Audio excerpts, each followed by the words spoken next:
Thank you very much.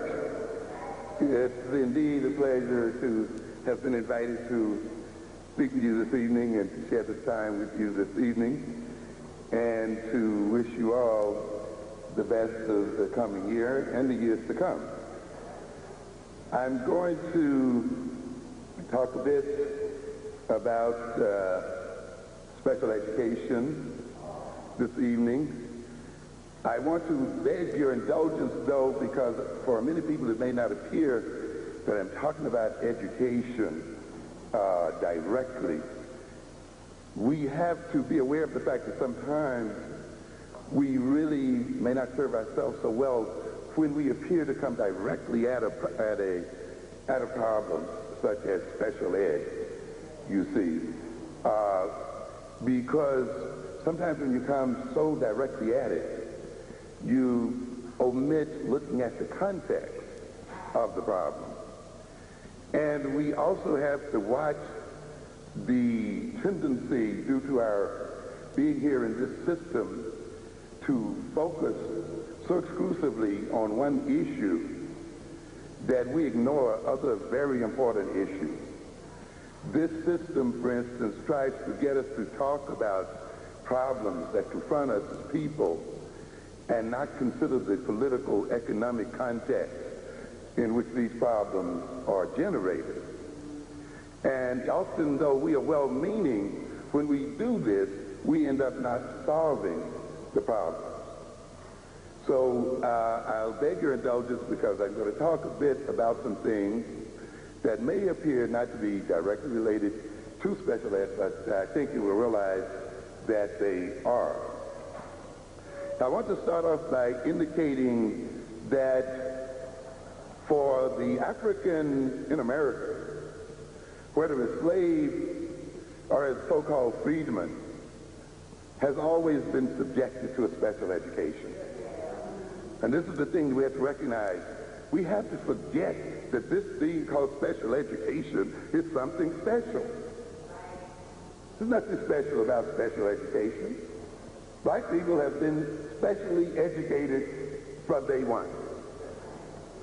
We've always been the subjects of a special education. So this thing that you call special education is special education within special education.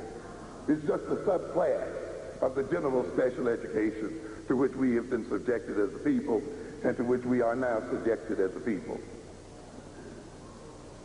This is no less the case, this being subjected to a special education today as it was in 1619 when we first set foot on this planet. And for the same essential reasons. That is, we are specially educated in this system for essentially the same reasons in 1993 as we were in 1619. I have told you often that there are certain things that remain constant despite all obvious changes.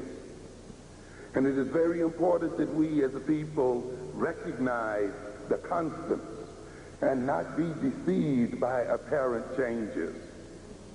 We must recognize when the changes are engaged in order to maintain the constants, to keep the world the same. And many times, many of us are deceived by apparent changes, and we then lose sight of what is consistent in the world.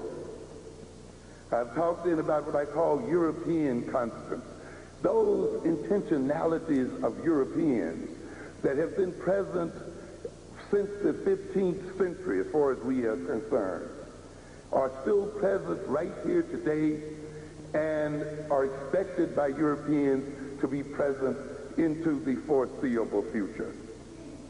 And no matter what has happened, these expectations have remained consistent. And if there have been changes, and drastic changes in terms of our relationship to Europeans, these constants have remained the same. And these changes have been engaged in to maintain them. Some of those constants you've heard me mention.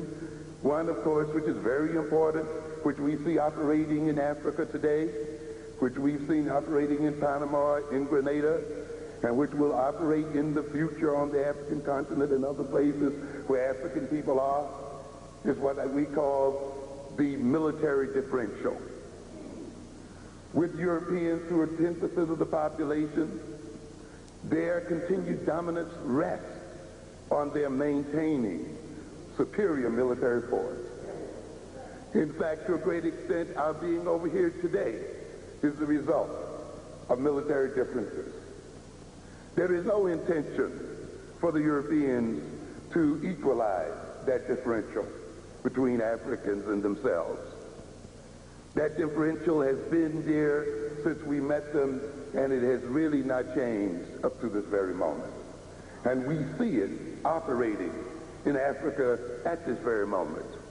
And there is the intention that it will continue to operate in the world. Hidden behind this intentionality are a lot of glorious-looking things, such as non-proliferation treaties. The treaty that Bush just signed with Yeltsin,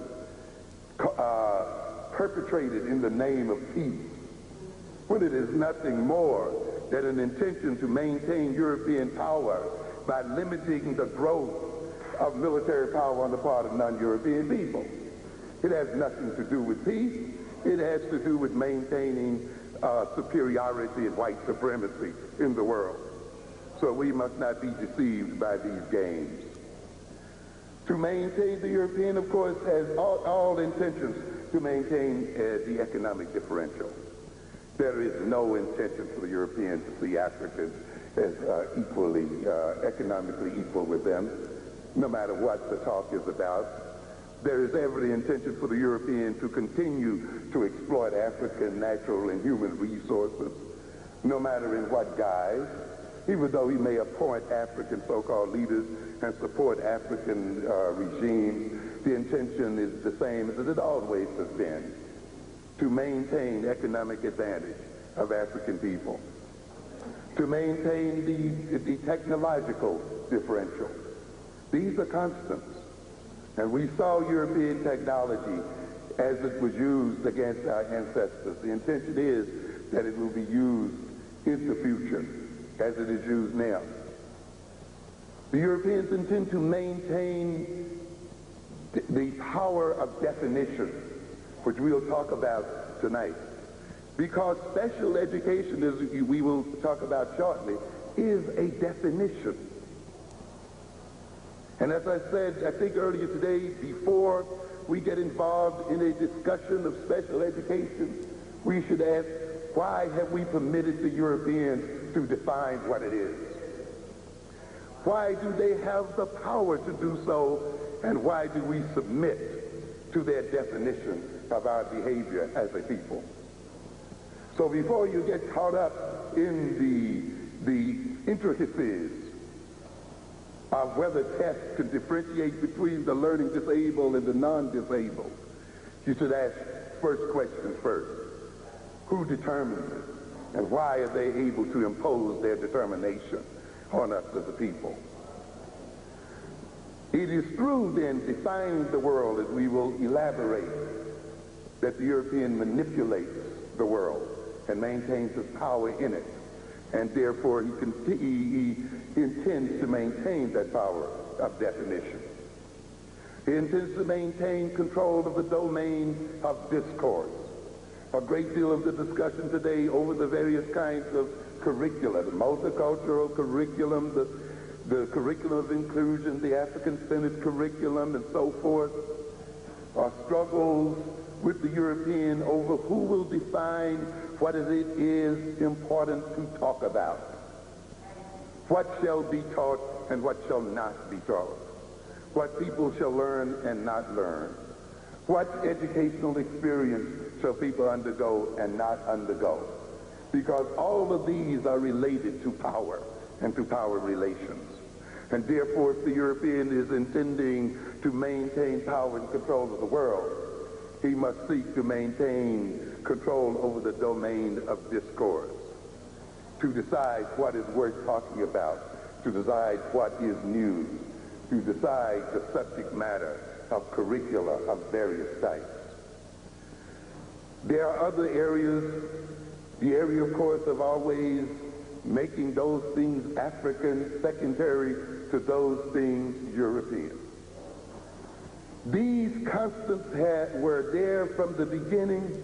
They are here now, and there's every intention for them to remain in the future.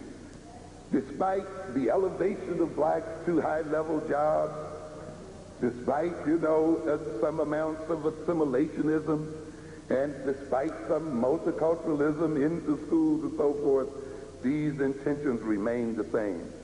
And it becomes very important for you to watch the changes and how they maintain these things. Because if you are to gain power in the world, it must be these very things which must be changed, ladies and gentlemen. The education of Africans has always revolved around education for servitude. That has not changed one whit. I have warned in Awakening the Natural Genius of Black Children that the main purpose of education is not preparing black children for jobs. It is not preparing them to work for white folk. That is not the main purpose of the education of our children or our people. For if that is our main purpose, then it means another constant has remained in the world, and that's the constant of slavery under a different name. Now it's called looking for a job. With the same people having the jobs and the same people determining our wages. If you're talking about true change in the world, then you must educate yourself to create your own jobs and to employ yourself. But today, education for blacks, I don't care how high it is essentially still being defined in terms of servitude.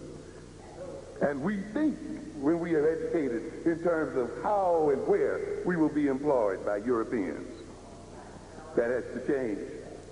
But the education of black people from 1619 right to this very moment has had this as a central tenet. Training black folk to serve white folks' interests.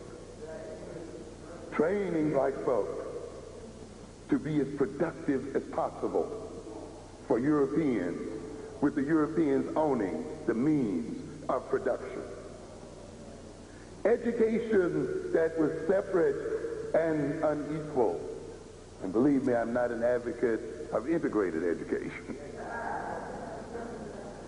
Education that was ultimately and is ultimately degrading to black people has not changed.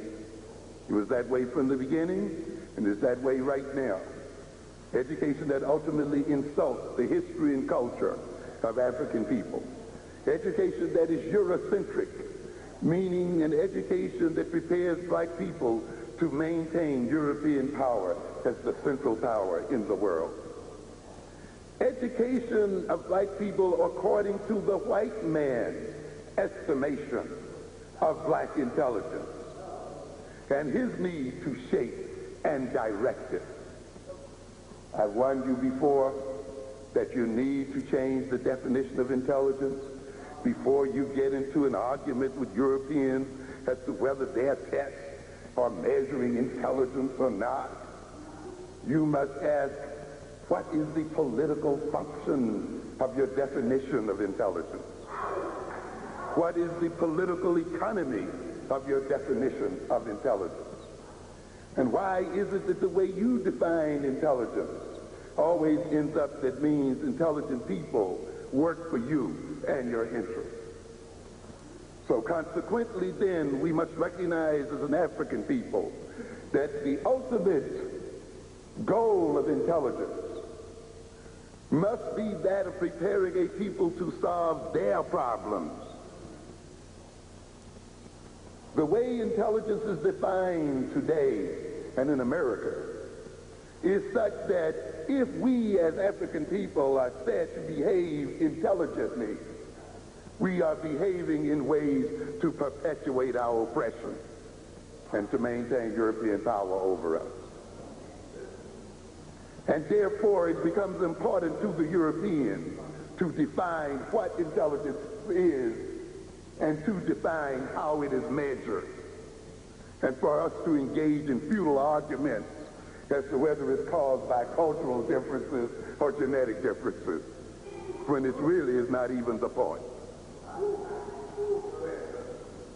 According to Henry Allen Bullock, author of A History of Negro Education in the South from 1619 to the present, in the beginning there was no thought of educating Negroes.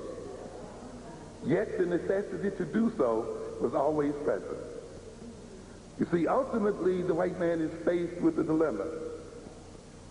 In his heart and ways, he would not like to educate us, but the very structure and demands and dynamics of his economic system, in a way, forces him to do so.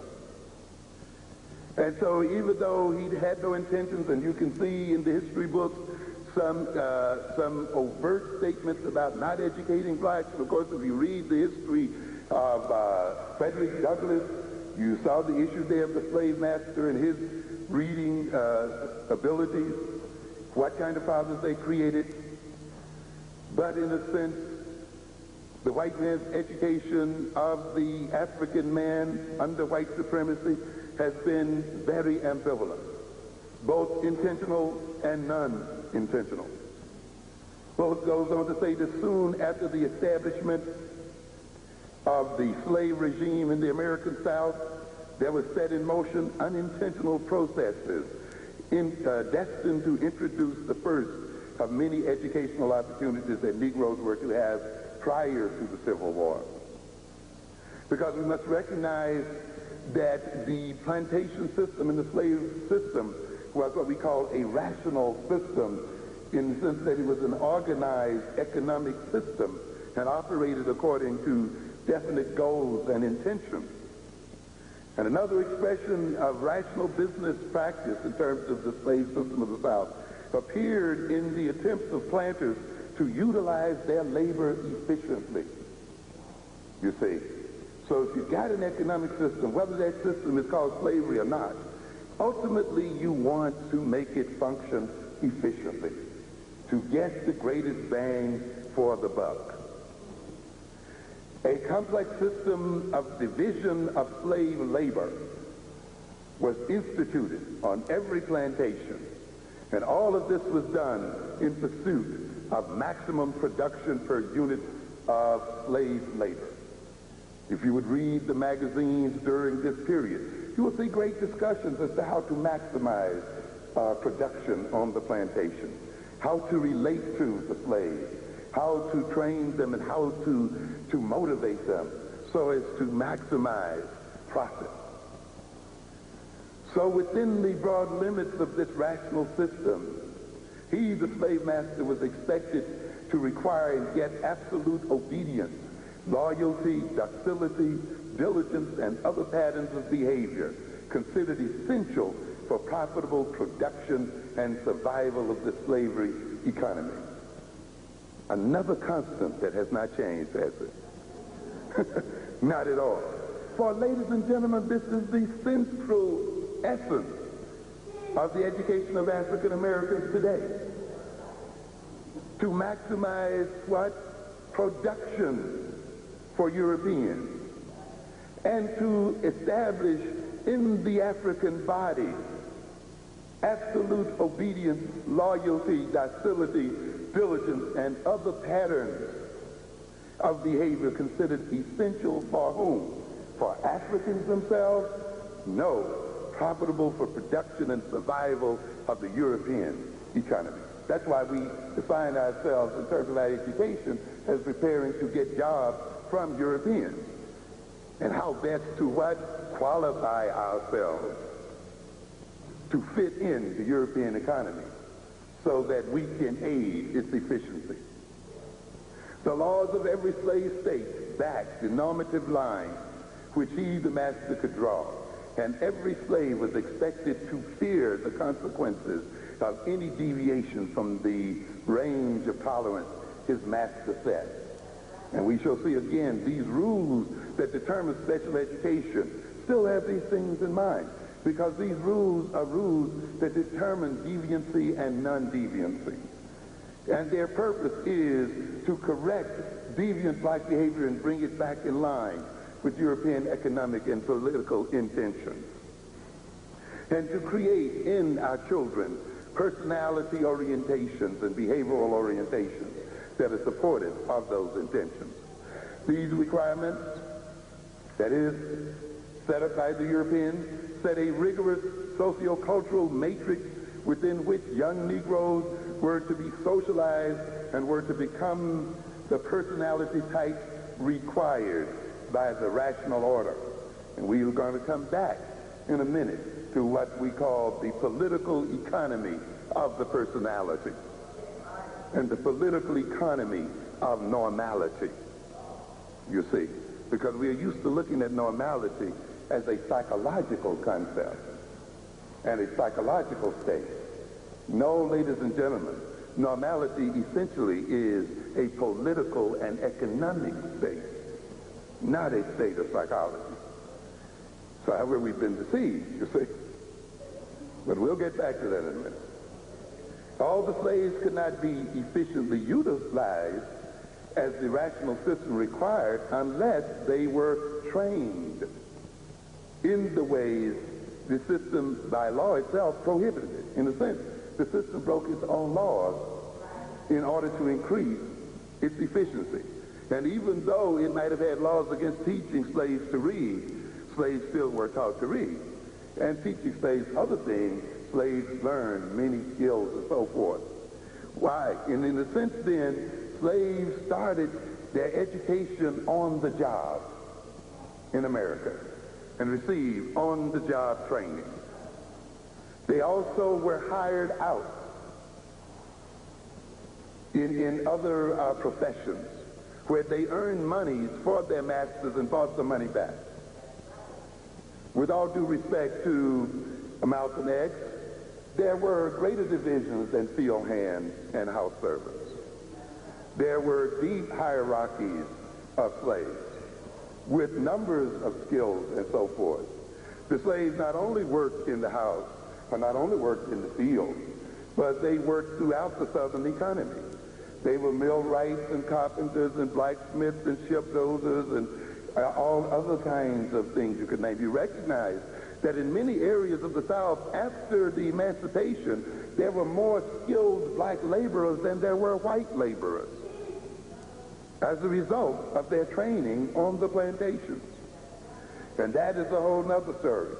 And it's amusing today to see people talk about black people as unskilled, as if our lack of skills were here since we started. That was not the case. We had to be de-skilled as a people in this country. And those skills began right on the plantation. We were hired out. In a sense, then, the plantation was the first training school for African people. And to a great degree, the slave masters recognized, as they do today, that a trained slave could sell for more on the marketplace.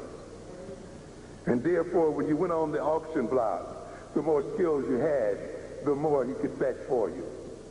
In fact, some of the skills were developed as an investment so that when the slave was sold, he would bring more than was invested in it. Sounds like today, ladies and gentlemen? Sounds like this kind of thing when we are told, and we tell our children to build your marketable skills so that when you go on the auction block in front of your white employer, you can demand a higher price because you can project the skills that he has set in you. What do the French tell us? The more things change, the more they remain the same. And this capacity we must maintain, or else we will be deceived by superficial changes that so many of our people are. Some of you heard me on the radio this morning. You heard some references to Colin Powell as representing some advancement for African people. And yet those of us who have a little knowledge of African history and of the history of the Byzantine Empire know very clearly that there were slave generals. Yes, generals who led massive armies who were slaves. And despite the fact that they were generals and led imperial armies, they were slaves just the same. So the idea then that you're going to have an African man under the power of European and white supremacy being a general, that he represents some kind of power and advancement for black people, is a delusion.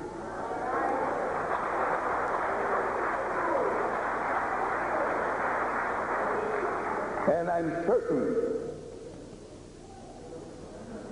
if you read people even like Chancellor Williams, and God bless his soul and rest his soul, who talks about those Africanized Arabs also leading those armies against whom? Other Africans. So let's not get carried away about black man being ahead of the U.S. Armed Forces, ladies and gentlemen. Because essentially he's going to play the same role that we've always played when we were promoted to these second-hand positions. That is, leading aggression against our own people. Let's look a minute at the political economy of the personality. You see, before we talk about personality as a psychological entity, ask yourself the question, what is its political and economic function?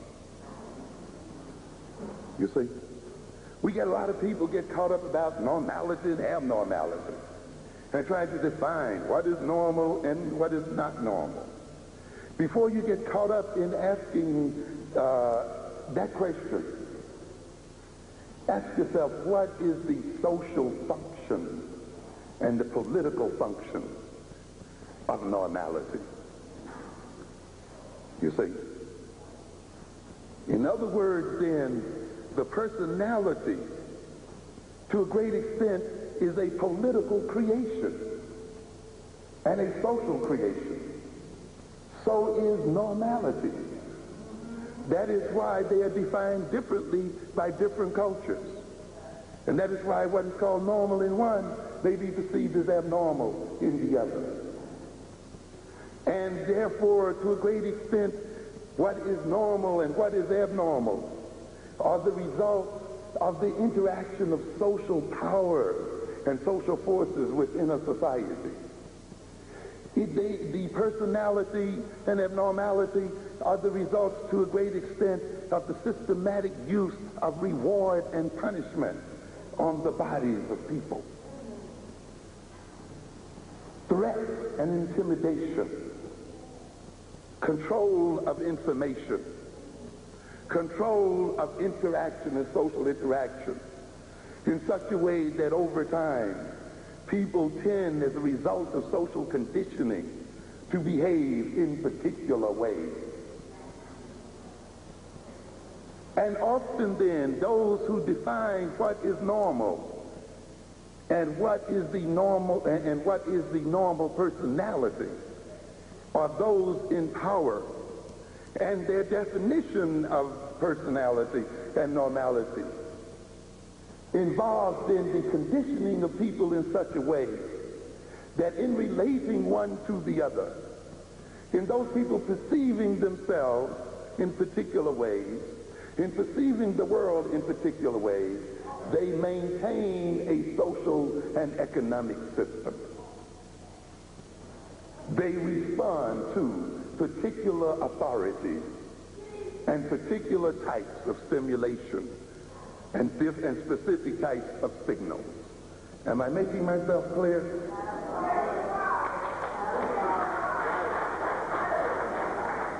And therefore, all of what's involved in special education as an indication of deviant personality or as an indication of them abnormality ultimately is built and structured right into the political and economic system of this world.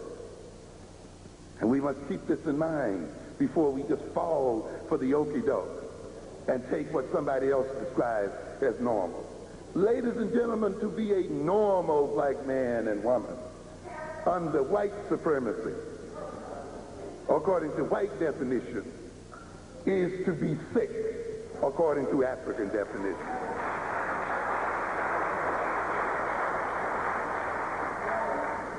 Yes. Personality and normality involves a particular organization of the person's ways of thinking,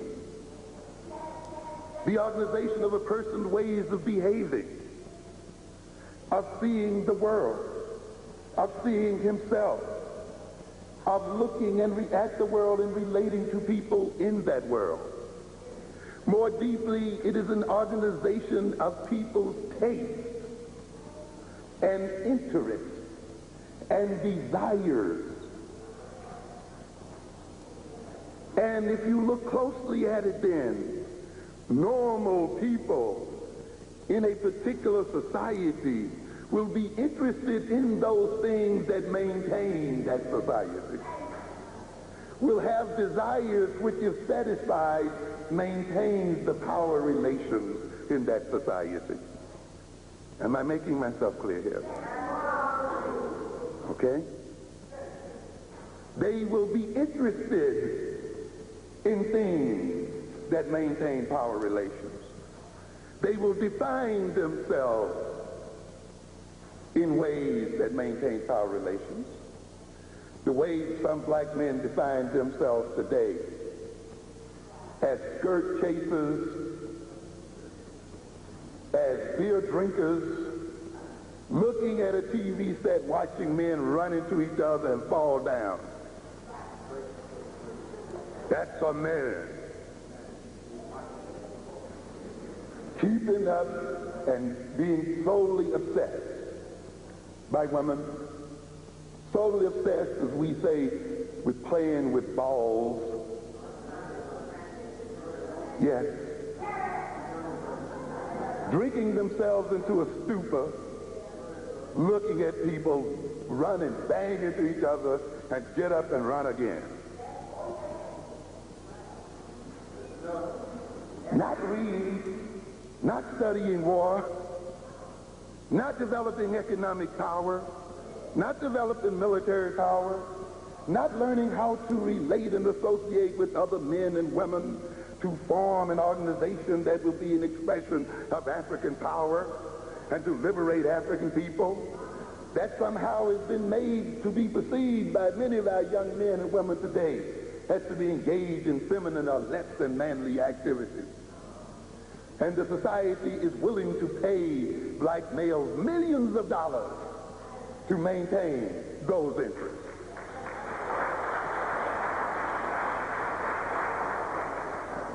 That's why I've told you in other contexts that man has little to do with your penis or your testicles.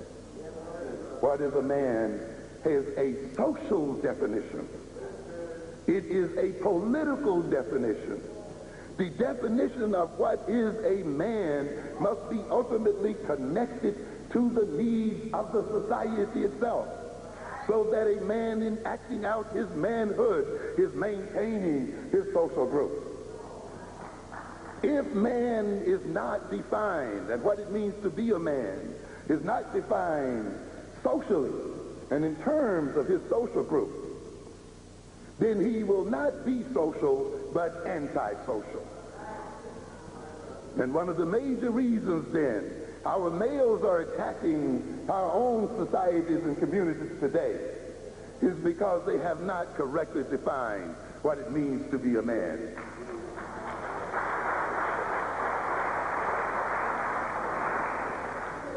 A normal African man would not kill another man in order to take the money he rifles from his pocket to a white man and give it to him and make him rich so that he can rule over him further. Not normality. In fact, you don't even have to go that far.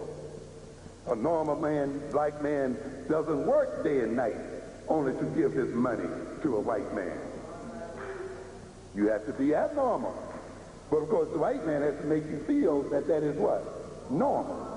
And that is the American way. And you're doing what you want to do, and nobody else can tell you how to spend your money. You are now expressing American individualism. And what it means to be free. Isn't it strange? And watch it, ladies and gentlemen. Every means by which the normal African American defines his freedom ends up supporting white folks. To prove that he can live anywhere he wants to, he's got to move into a white neighborhood.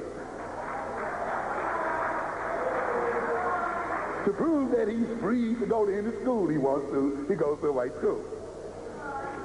To prove that he can spend his money anywhere he wants to because he's a free man, he spends it with white folks.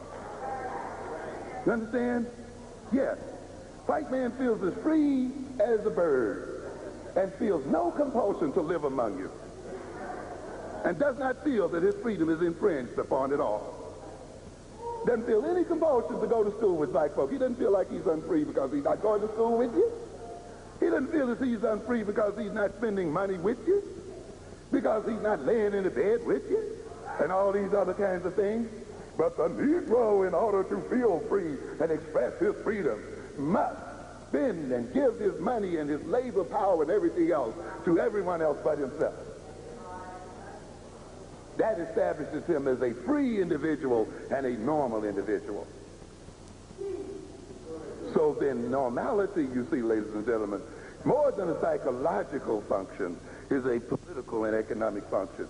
Because as you express your normality, as you express your law-abidingness, you maintain a system. Yeah. You heard me talk about this morning. Our respect for the law, as if it represents something holy and above all people. The law is nothing but a bunch of rules laid down by one gang of people who have the power to enforce it on another gang. Understand? Nothing sacred about it. And it's passed and ratified to protect group interests, one set of group interests against what? Another set of group interests. That's all it's about. Nothing sacred about it.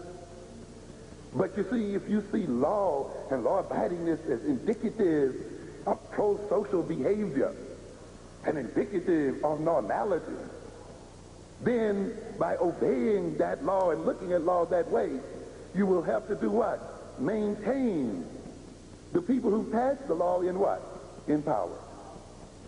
It was until Martin Luther King and others decided that they would do what? Break the law. Okay? Break the law. Be what? Abnormal. That the power relations and the social relations of America began to tumble down. So you have to be careful, you see, how you define yourself.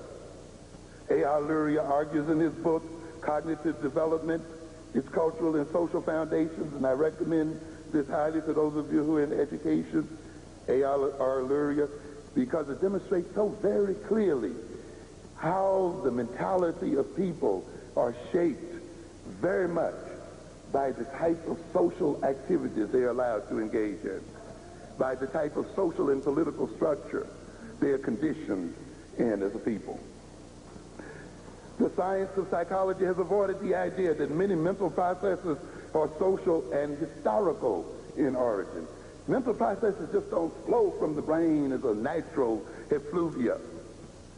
Mental processes are historical events and are related to historical experiences, or that important manifestations of human consciousness have been directly shaped by the basic practices of human activity and the actual forms of culture. We have to recognize this, and we don't have time to go into this evening. When the new publication in a few months comes out, Educating Black Children for the 21st Century, you will find in there details what is being stated here, of how the mentality and consciousness of our people is very directly related to the experience of our people in America, and how teachers, what you call concrete thinking in African children in these schools, is directly related to the fact that African people were brought over here not to think, not to plan, not to conceptualize, not to control, but to work and to do what? Concrete things. And the whole thrust of the American experience is to seek to shape the thinking styles of African people to fit the role that white people made for them. And therefore, if the roles of African people was to be that of practical workers, concrete workers, then it was in the interest of Europeans to make their mentality concrete and practical rather than conceptual and abstract. But you see, if you don't know this history, and if you don't know the dynamics of how this mentality has been created, and if you don't know the political economy of thought, then when these children come into your schools and they demonstrate what you call concrete thinking, lack of planning, and lack of conceptual thought, you are ready then to label them as learning disabled and relate to them in terms of being learning disabled. I'll be back to that in a minute. The manifestations of African consciousness is directly shaped or influenced by the social political practices and forms of American culture, shaped by the social power relations of white and black people.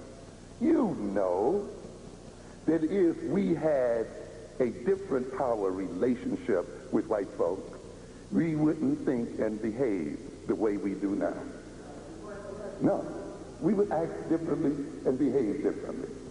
To a great extent, then, the things we talk about, the things we're interested in, the way we look at ourselves, and all of these kinds of things are a product of the nature of the power relations that have adhered between us and white folks. Imagine how you would be if we were the more powerful ones. In fact, we wouldn't be having this lecture tonight.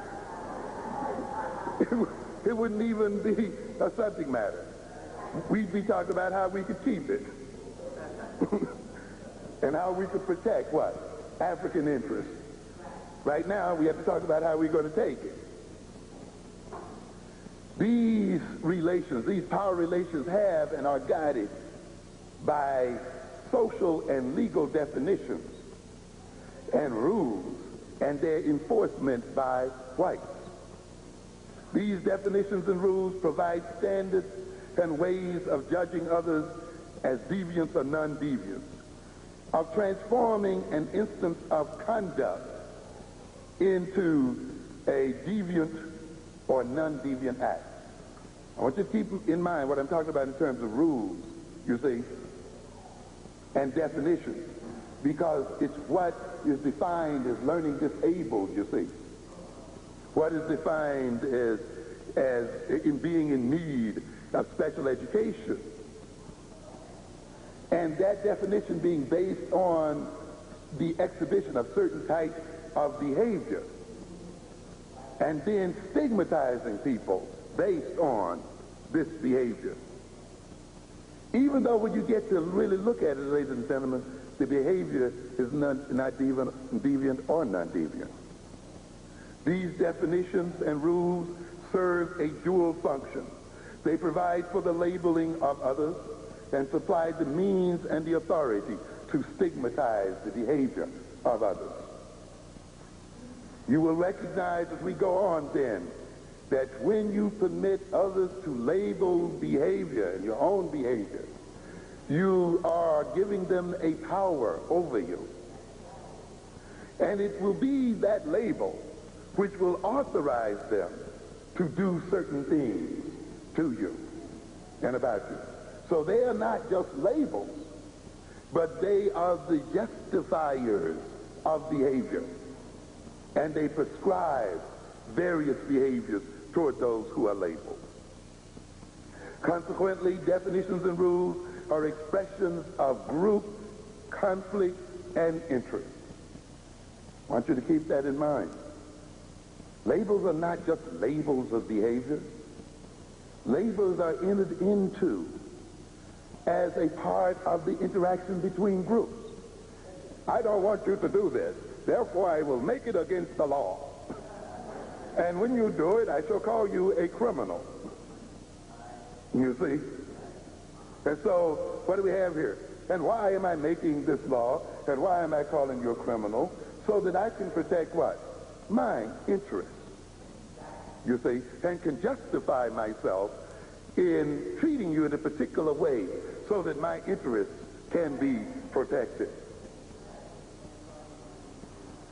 And the formulation, this formulation of rules and definitions translate into power to impose one group's will on the other.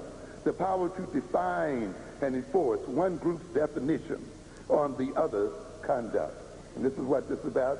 If you look back in your old Bible there, you will see that Adam is symbolically given the power to dominate the earth by God, by the fact that God permits him to do what? Name all the animals, the fish and the fowl, and to name the earth itself. That is a power. And this is a symbol. By saying this, he's saying, you are the one who dominates the world because I'm going to permit you to define the world, to name it, and to relate to it in terms of the way you define it and name it. This then will give you the right to impose yourself on nature and to impose yourself on the world. Consequently, when you let another people have the right to define your behavior, you let them also have the right to impose themselves on you. And it's amazing what happens when you have definition. You talk about, some of you are familiar with the book Regulating the Poor. It's interesting how so-called normal behavior can in an instant be turned into abnormal behavior by the mere act of labeling. How, for instance, some of you may have gone to Boston, you heard something called the Common Garden, or the Boston Common Gardens, a park, which harks back to a European tradition where certain lands belong to all of the people. And the peasants then had the right to hunt on those lands, to fish, to find their firewood, to do various things, to graze their cattle, and so forth as a means of supporting themselves. They had that right. And this right was sanctioned by tradition over hundreds and hundreds of years. But something happened. The price of wool started increasing tremendously and became very profitable.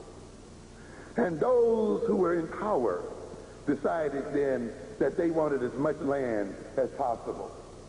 And they went to the British Parliament to get a law passed so that they could enclose what was once common property and fence it off and make this property private.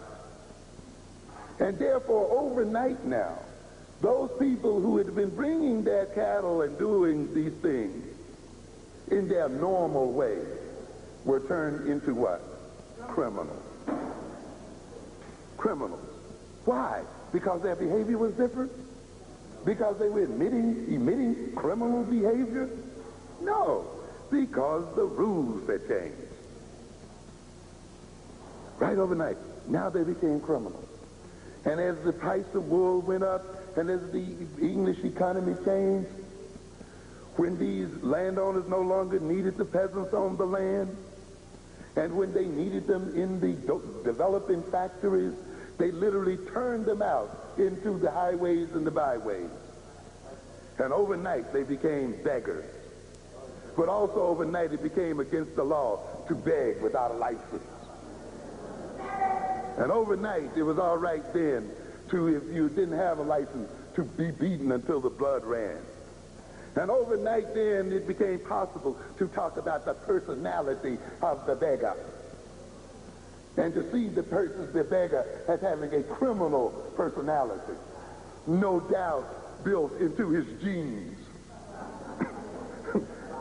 Yes, the same kind of game that we have today. A group of people interested in their profits and interested in maintaining power and control pass laws, and overnight then the behavior of our people suddenly become what? Criminal and abnormal. And now the same behavior that they were exhibiting before the laws were called become indicative of criminal personalities and of illness and abnormality. Let's wake up. And notice then that the labeling and defining of behavior is again not essentially and only a psychological process, but it is a psychopolitical, psychoeconomic process. As a matter of fact, I will give you a short publication to read shortly called The Psychoeconomics of Black-on-Black Violence. You thought I was through with it, didn't you? Oh, I knew when I wrote the psychodynamics of black-on-black violence that wasn't all of it. No, black-on-black violence is determined more than internal psychodynamics. Because you must recognize those psychodynamics are a reflection of economic dynamics. They are the psychological reflection of economic demands and of an economic system. They do not, therefore, begin in the psyche of African people. They begin in the very economic structure of European people. And it acts itself out through their behavior. Because the purpose of that system is to organize black behavior, as I said earlier, to maintain itself. This is why, ladies and gentlemen, when you get over your anger with Elijah Muhammad and your unwillingness to analyze who he was because you can't get beyond some act you think, just destroys everything he was about. And you fall into a trap when you do this. I call this super niggerism.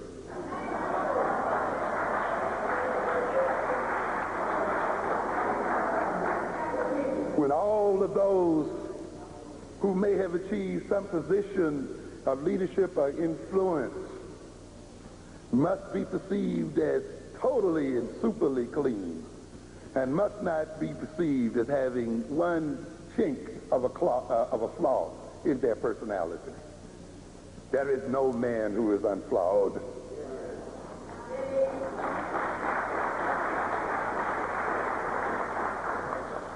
He who is without sin cast the first stone.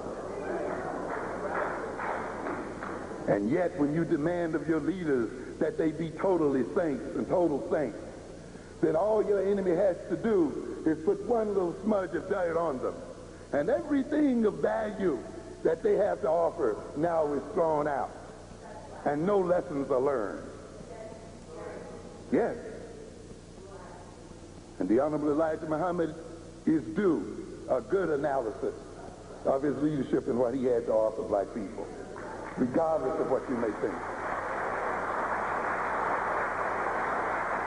Because the Honorable Elijah Muhammad was the greatest psychologist that these black people ever created, bar none. But you see, that sounds odd if you haven't taken time to get around your anger to look at what was going on there. You understand?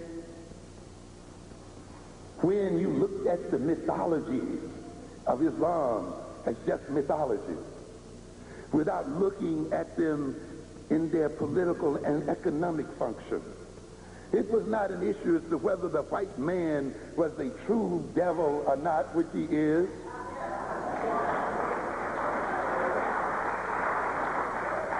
But what would be the result of our behavior if we perceived him as one?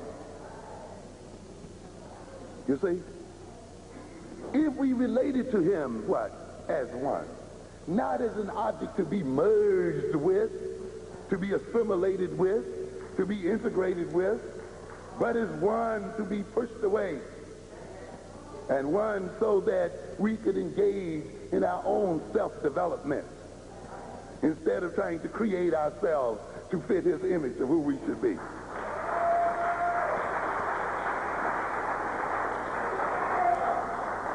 You thought Elijah Muhammad was hard when he dictated diet and taste, but your taste had already been dictated by the Europeans.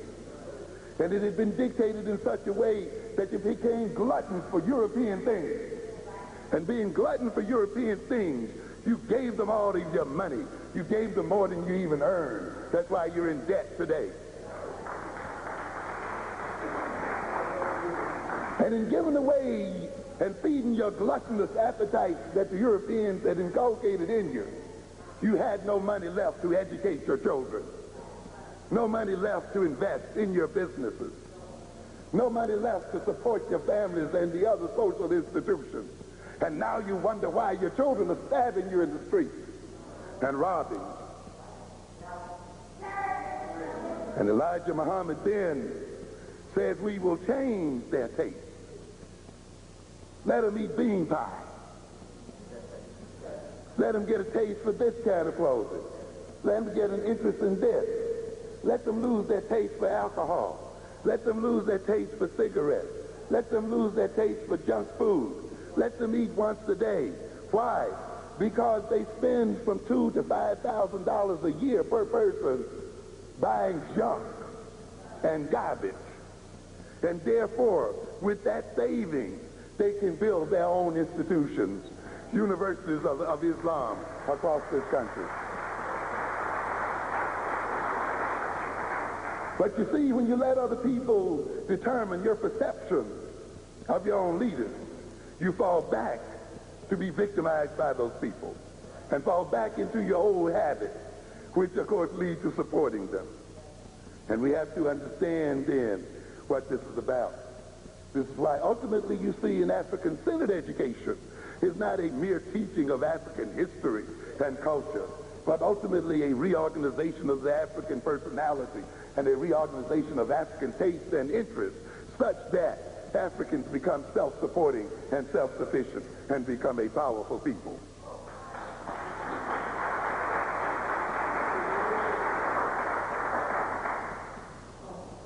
So you have to be careful, you see. Black people are absolutists. Yeah, we're absolutists, you know. It doesn't matter whether you're Christian or Marxist or whatever religion or whatever you belong to. When it comes from other people, we hear something and we believe it because it's absolutely true. You see? Yeah, that's true.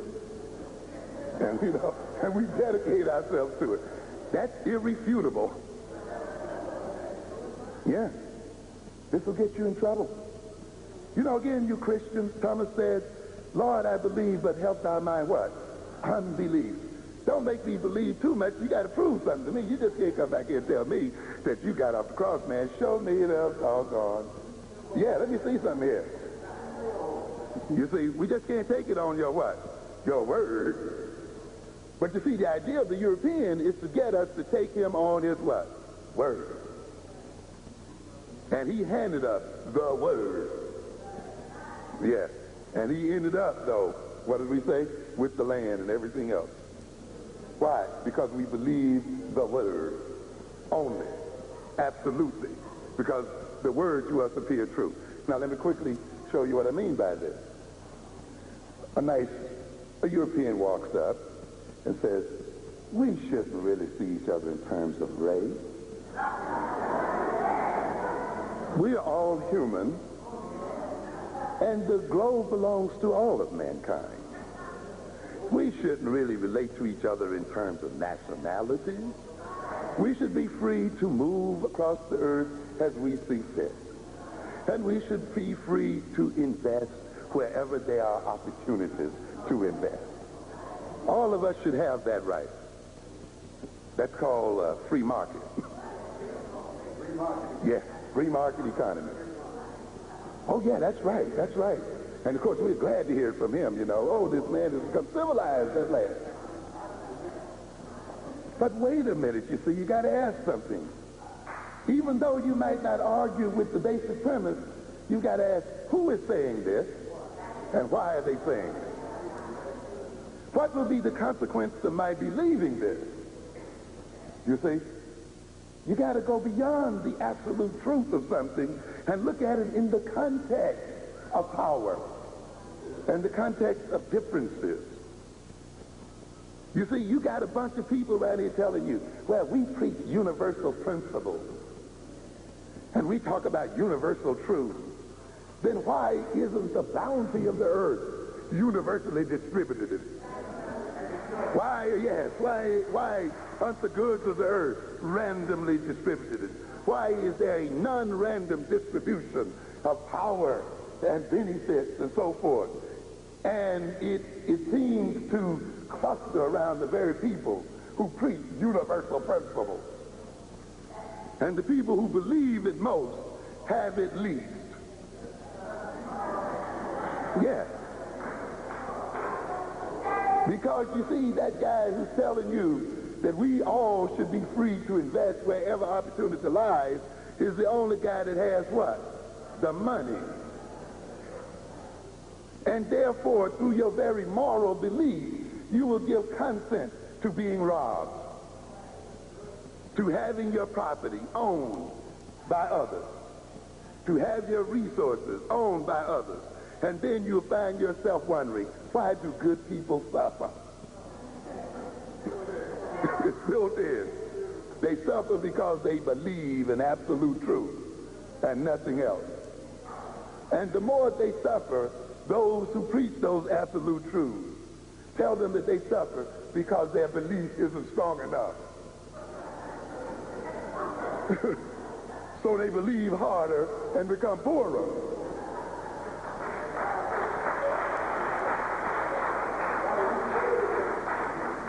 And therefore, we find among us the people who played the loudest and the longest and kick over the benches and fall back tend to also be the poorest in the society. You have not learned anything from your Bible. That very first book demonstrated to you that the Israelites had a contract with God called a covenant. You scratch my back, God, and I'll scratch yours. God was, they just didn't say, I'm going to lay down on my ground and just worship you. You do whatever you want to me. That wasn't what it's about. When you read it closer, you'll see Moses negotiating. That says, okay, God says, you do this, and what? And I'll do that. You break the rules, then you will suffer. But if you follow the rules, then I will deliver. So God also does what? Serves. He's not only served, he what? Serves. But the Negro is only taught to what? Serve God. And therefore, we serve religions, but our religions do not serve us.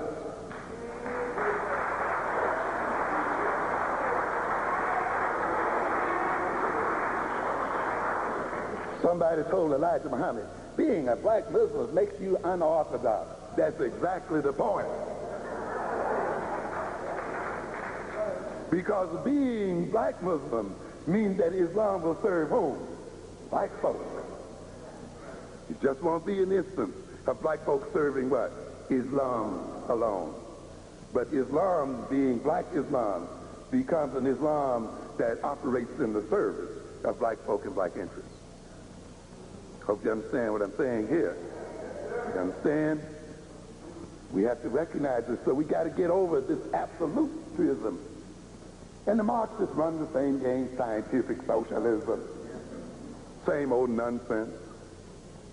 In what way does, you got to ask, in what way does my believing this serve me? And in what way do your preaching this and having me believe this serve you? And say, while what you say is true, and I don't argue against it, I am not in agreement with the consequences. we must also change some other things in our relationship along with this belief, so that in my believing it, I will not be deprived of my freedom or deprived of my resources and of my possibilities. Share some of that doggone money if you believe it so hard.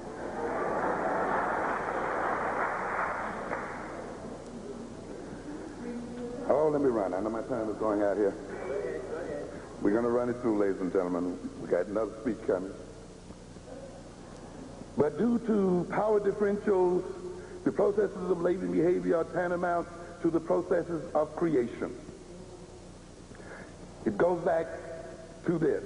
The application of certain rules and definitions to others influence how they are related to. When you put a label on somebody, you are also defining how other people, how that somebody is going to be related to by others.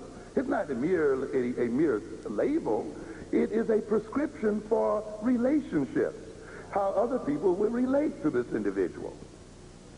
It is also a prescription for how this person will be perceived by others and how they relate to themselves and perceive themselves.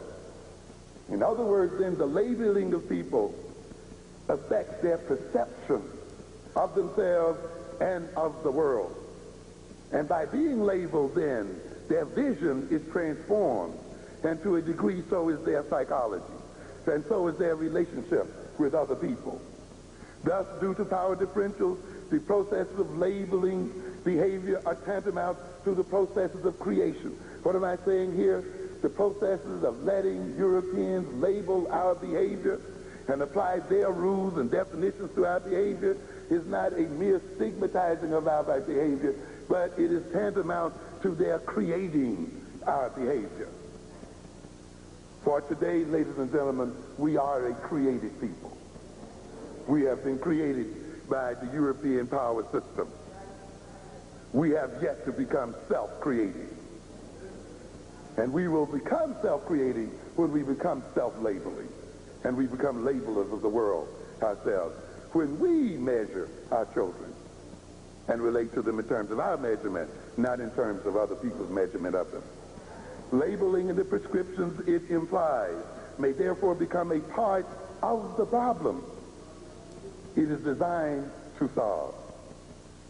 You thought it was going to solve your child's problem when they were taken to special ed? No. It becomes a part of the problem itself. It helps to maintain the problem. It is there to maintain the problem. I was going to do a definition of learning disabled, but in the interest of time, I'm going to skip over this. The process of classifying a child as learning disabled typically begins when a teacher or parent or both becomes dissatisfied with the child's performance in school. And then the child may be tested, or tests are recommended. Why are there are no tests of the teacher? Yeah.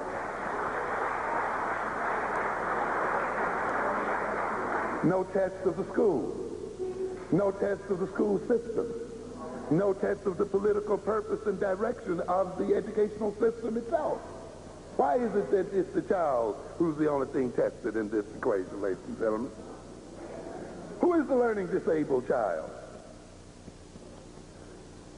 According to the definition passed by public law, enshrined in public law 94-142, who is the disabled child leaves the specific procedures for classifying learning disabled children up to individual school districts and to states.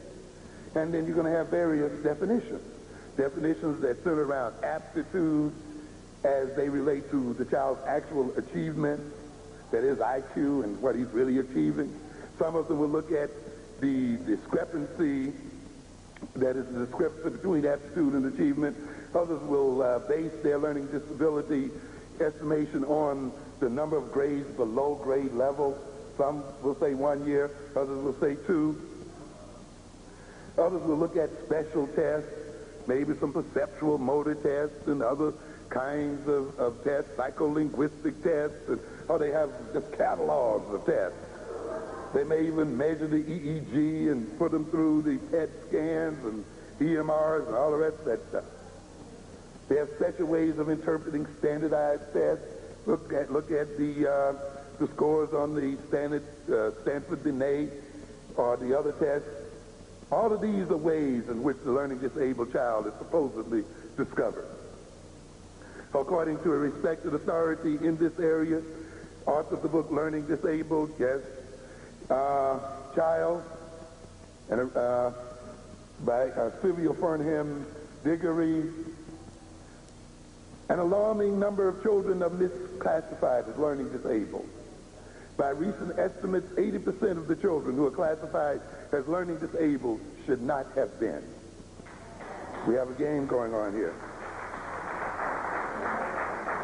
Gerald Cole, in The Learning Mystique, a critical look at learning disability, contends that the rare, genuinely learning disabled children, perhaps 5 out of every 1,000 children, are often lost in the misclassified crowd and are not receiving the specialized education that they need and that the federal law mandates. I just want to mention here in closing, you got to recognize that there are any number of definitions. Despite the increasing number of students being declared eligible for learning disabled services and the intuitive appeal of this term, learning disabled, there's little agreement as to what it really is. In the Journal of Psychoeducational Assessment, a study by Vaughn and Hodges reported as many as 38 different definitions in a survey of 42 state departments of education as to what it means to be learning disabled. So what are we talking about here? They found considerable variation across states and districts. And of course, related to these variabilities in definitions and rules for defining what is learned behavior is, of course, the variability in the number of students you're going to get defined as learning disabled.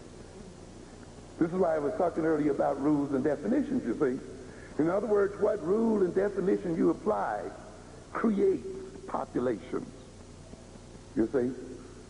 Because the rules then will enclose certain types of behavior. One rule encloses it, whereas the other rule will not, you see. In a research sample including 48 school-identified LD students, learning disabled students, and 96 non-learning disabled students, Vaughn and Hodges determined how many were classifiable as LDs, as learning disabled, according to 14 operational definitions. That is, they said out of these 38, we're going to take 14 of the definitions. And these are operational definitions, meaning that these definitions not only define what they perceive as learning disabled or behavior indicative of learning behavior, but they define also how this behavior is to be measured. You see, how do you come to discover this? The total sample then was 144 students, and it contained therefore 33% of school-identified learning disabled, that is, children who had already been designated learning disabled, were 33% of the sample, and 66%, roughly speaking, of the sample were non-learning disabled students. Now, when they applied these tests then, these 14 tests, applying these different rules and definitions, they got then different populations of people they call learning disabled. The percentage of the total sample, including both learning disabled and non-learning disabled students as defined by schools, the percentage of the total sample identified by each definition ranged from 5.3%. That is, some of the definitions that said only 5% of these students are learning disabled, despite the fact that 33% had already been identified as such by the schools. Others, the other extreme says 70% of the sample is what? Learning disabled. Which means then, if you originally had 33% that was identified as learning disabled, this extreme definition went above that 33 and included something like 36% of the ones who hadn't been so defined. So what are we saying again here? The definition, the rules, create, in a sense, the disability. and define the population. So why do we just lay back when we let another people apply definitions and rules to our children? Is it because we believe psychology is some kind of exact science? Or is it because we simply believe that those who engage in this process are only performing psychological services? Are only in there to serve educational purposes, where they don't even know what the hell they're talking about? Okay? For the learning disabled sample alone, 9 of the 14 definitions did not identify even half of the learning disabled students as learning disabled. Okay? So that's that. But in terms of time, we're going to have to move on. Let me skip over some things. Maybe on another thing we'll look at this. Let's quickly, though, look at the political economy of special education. Has many economic implications. Once the child has been certified as learning disabled, additional money is sent to the school district on the child's behalf. The exact amount varies, but it's quite substantial. It is well now over $7,000 per child. You're talking about an industry as a result of defining our children as learning disabled that generates now well over $15 billion. The money is not sent directly to the individual children, but goes into a general budget to pay the special education personnel and buy supplies. So what do we have here, ladies and gentlemen? A built-in incentive to do what? Classify our children as learning disabled, because it brings in money to the district. So it's no wonder then that between 1977 and 1986, the children classified as learning disabled moved from 800,000 to 2 million. You'll learn one day, ladies and gentlemen, that black problems and the image of black people as problem people is worth billions of dollars to Europeans.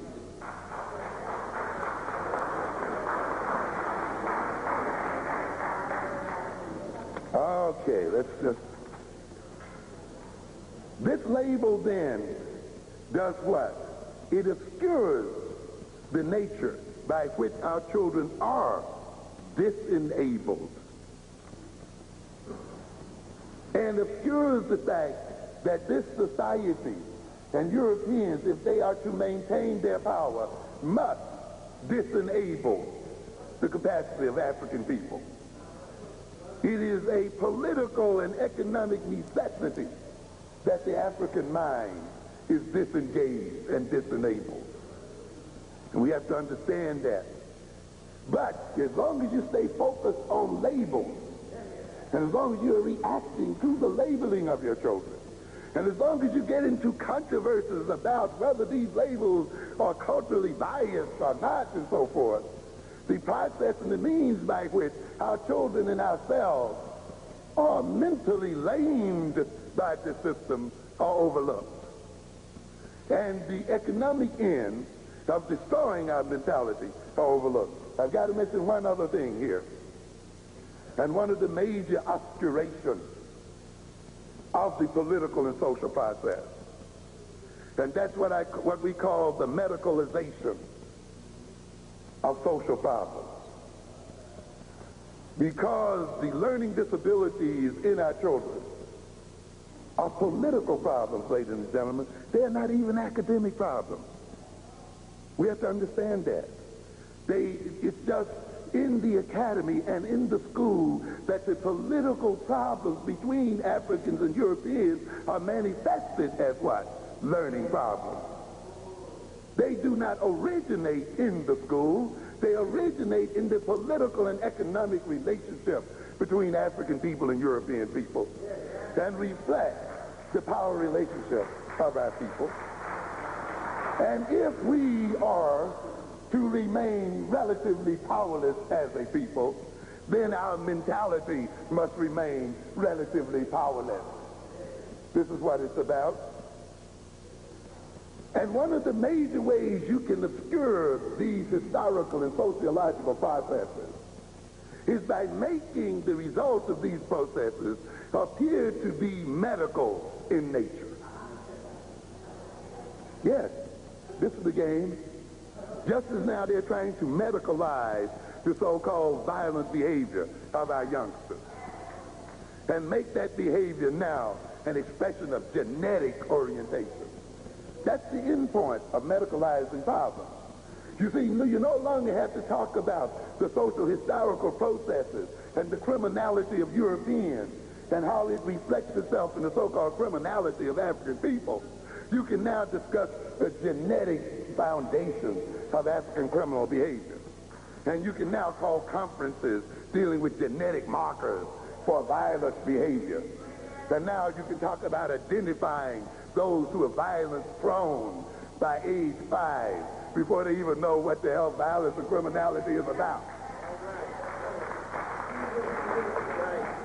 And therefore, we then, once you move the definition away from the social and the political system, you then no longer demand social and political change.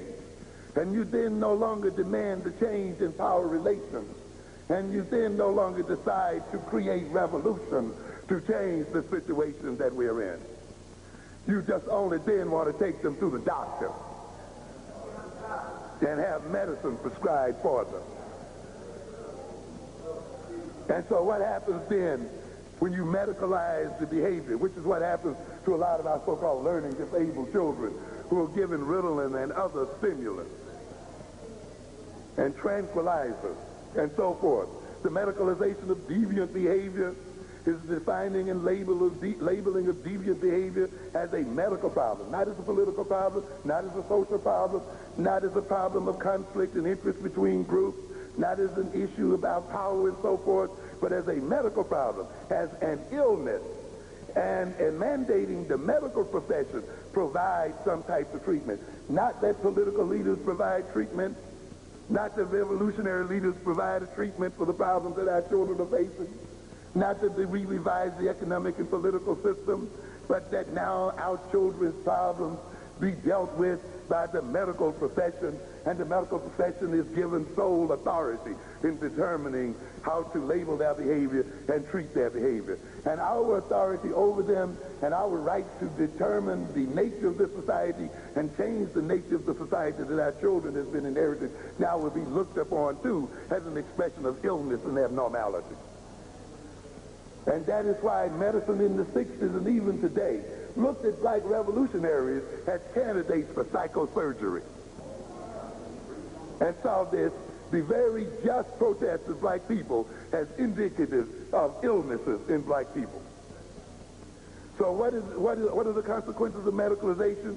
To remove a court's responsibility from the political system, to expand the jurisdiction of medicine, to increase the pharmaceutical profits of pharmaceutical corporations and enterprises, to put an apparent neutral, morally neutral label on our people, to remove discussion from public discussion, to use powerful methods to maintain the status quo. We must then, ladies and gentlemen, look at this system critically. We must look at this system politically and economically. We must recognize the political and economic functions of education and the intentionalities of Eurocentric education. We must review the accepted theories of learning and thinking. We as African people must construct and apply new African-centered theories of learning and theories of pedagogy. Yes, yes. This is why I developed and wrote the developmental psychology of the black child. All school systems are ultimately founded on what I call the implicit child. These schools which your children now attend were schools that were not designed for them, schools not based on their psychology, and yet we have walked directly into them and permitted their structures and original intentionalities and designs and so forth to remain. Which means then there is a built-in discontinuity and dissynchrony between these schools and the philosophies of these schools and the methods of teaching in these schools and the psychology of children on which these schools are based and the true psychology of our people and the true intentions of our people. And we now wonder why they have problems. The problems are generated by the very structure and nature of the schools themselves. And they're generated by the fact that African people have not founded a theory of education based on the African experience.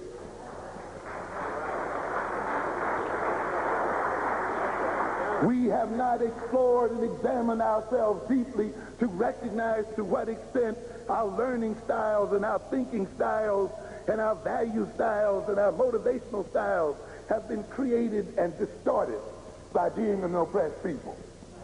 And how those styles represent themselves in our children as they walk into Eurocentric schools. And how they express themselves then as so-called misconduct, as hostility, as boredom, as misbehaving, and all of the other things that are now used as markers to say that they are learning disabled. You have to understand this. You have to understand yourself and come to self-knowledge and know who you are so that you will know who your children are. So that you can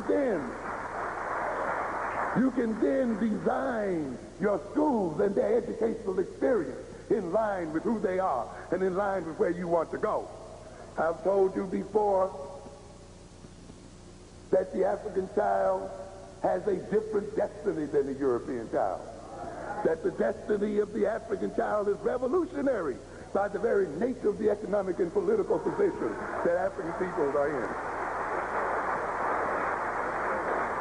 It is no way, if you're in your right mind, you can demand that your children have the same education as white children.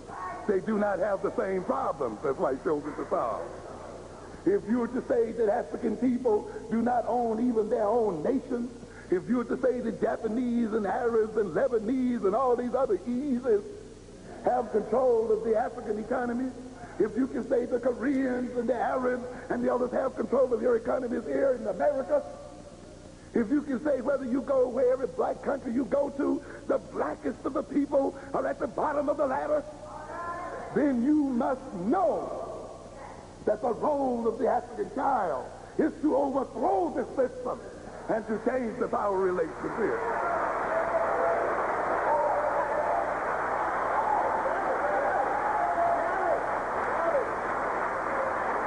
So the major problem that the African child must solve is the problem of oppression.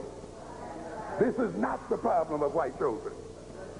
And therefore, if this child is to be appropriately educated, it must be educated to undertake revolution and to gain its liberation through its own struggle. You understand?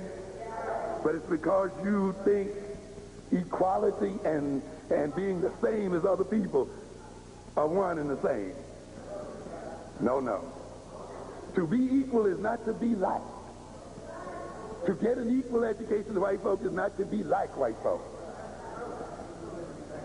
Because it is in our effort to be like white folk that we generate the power for white folk to continue to rule us. Therefore, you got to look at yourself. You got to look at your history. You got to look at how that history still reflects itself in the way we behave. I don't have time to talk to you here tonight, but we talk about the oral tradition.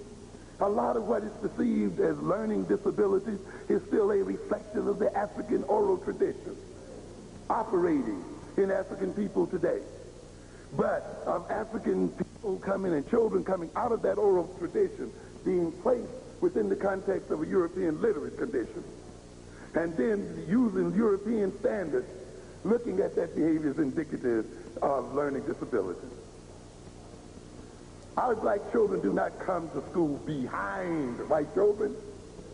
They come to school as they are. They are not behind any children. They are our children, and they represent our experience. And therefore, consequently then, the schools that they go to must be redesigned to meet their needs and to meet the needs of African people. And where you see those African schools which have redesigned themselves, and we have many examples, you see African children doing what? Learning and surpassing other children. I'm telling you. And we can name them one right after the other. But they don't make the news. I heard one sort of made a little news a couple of weeks ago on 60 Minutes. But like these things, they pop up and nobody hears of them again. I was listening to Asa Hilliard a few weeks ago, naming these examples of schools that have demonstrated the great learning capacities of black children. And he says when he goes around to the schools and asks the administrators, have any of the state officials of education been here to visit this school? No. They don't visit it. They're not incorporated. We know what the intention is there, ladies and gentlemen. Then, ladies and gentlemen, I have to end it here. I did have some advice for parents who are working with this situation now. Perhaps we can deal with that a bit later. But we have to recognize then that ultimately, if we are to change the so-called disabilities of our children and of ourselves, we must change the nature of the power relations we have with others and ourselves. Thank you for your attention. Thank you. Dr. Amos Wilson, let's give him applause. Come on, y'all, come on.